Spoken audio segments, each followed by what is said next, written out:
பாடியில் இருக்கிற சரவணா ஸ்டோருக்கு தான் கிளம்பிட்டோம். ஆட்டோல பாப்பாக்கு தனி சீட்டு வேணும்னு கேட்டு இடம் முடிச்சு உட்காந்துட்டாங்க மேடம். ரெண்டு பக்கமும் எவ்வளவு இறுக்கமா பிடிச்சிட்டு வரா பாருங்க. அந்த டைம் மேடம் பேஸ்கட் பார்க்கணுமே, நான் கூட பிள்ளை ரொம்ப சமத்தா இருக்காளே, அப்ப ஷாப்பிங் நல்லா பண்ணலாம்னு நினைச்சேன். அதுதான் கிடையாது.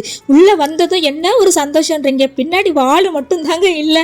ஆனா பண்ண அலப்பறைக்கு இனிமே உங்க கூட ஷாப்பிங் மட்டும் வரவே மாட்டேன்டா சாமின்னு ஒரு கும்பிடே போட்டாச்சு.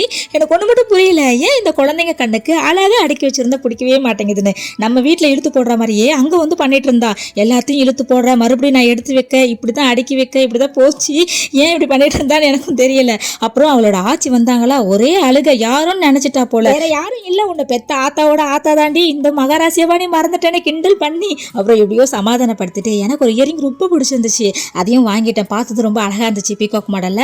சரவணா ஸ்டோரோட பிரியாணி எங்க எல்லாருக்கும் ரொம்ப பிடிக்கும். ஸோ சரவணா ஸ்டோர் பிரியாணியை சாப்பிட்டுட்டு வீட்டுக்கு வந்தா இங்கேயும் மேடம் ஆரம்பிச்சிட்டாங்க. அடுத்து ரிலாக்ஸா டீ போட்டு குடிச்சிட்டு வாங்கிட்டு வந்த பொருளை எடுத்து கணக்கு பார்த்துட்டு இருந்தோம்.